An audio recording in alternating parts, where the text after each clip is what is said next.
राजा की 3 बेटियां हर रात 12-12 जोड़ी जूते घिस देती थी। राजा बहुत हैरान था कि आखिर राजकुमारियां जूते कैसे घिस देती हैं। तभी झाओ जी ने सच्चाई पता करने का वादा किया और कहा कि वह बदला लेकर रहेगा। मु यांगरेन ने यह सब सुना और बोला कि उसके पास तरीका है यह जानने का कि राजकुमारियां हर रात कहाँ जाती हैं। तब राजा बहुत खुश हुआ और उसे राजकुमारियों के कमरे की पहरेदारी करने की अनुमति दे दी। मु यांगरेन राजकुमारियों के कमरे में आया, सामान एक तरफ रख दिया और सोने का नाटक करने लगा। कुछ देर बाद खिड़की से एक बूढ़ी डायन उड़कर आई। उसने अपनी जेब से चिपचिपी दवा की एक शीशी निकाली। फिर राजकुमारियां एक दूसरे के शरीर पर वह दवा मलने लगी और फिर झाड़ू पर सवार होकर डायन के साथ महल से बाहर उड़ गयी। मु यांगरेन ने पूरा हाल देख लिया। उसने अपने डंडे पर भी वही दवा लगा ली। राजकुमारियां झाड़ू पर उड़ते हुए महल से निकल गयीं। जल्दी ही वे एक चांदी के जंगल में पहुंची। वहाँ एक कुआं था जिस पर 3 चांदी के प्याले रखे थे। हर राजकुमारी ने चांदी के प्याले से उस कुएं का पानी पिया। मु यांगरेन भी वहाँ पहुँचा और चुपके से तीनों प्याले कपड़े में बांध लिए। साथ ही एक चांदी की डाल भी तोड़ ली। डाल टूटने की आवाज से सबसे छोटी राजकुमारी जाग गई।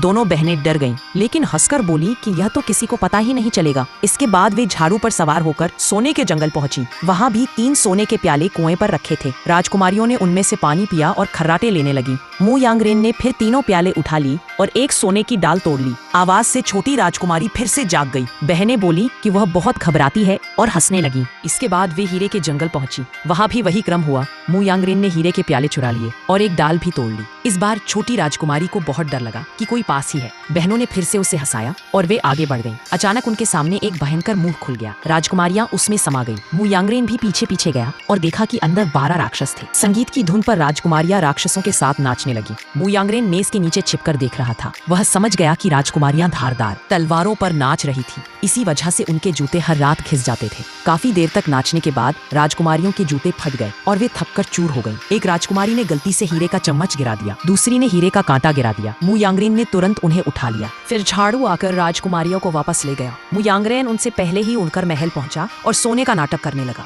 अगली सुबह मु यांगरेन कपड़े की थैली लेकर राजा के पास पहुंचा। उसने पूरी रात की घटना सुनाई और सारे सबूत पेश किए। राजा यह सुनकर चौंक गया कि उसकी बेटियां राक्षसों के साथ नाचती थी। 2 राजकुमारियों को जेल में डाल दिया गया। सबसे छोटी राजकुमारी को मु यांगरेन को सौंप दिया गया। उस दिन के बाद से राजकुमारियों के जूते कभी घिसे नहीं।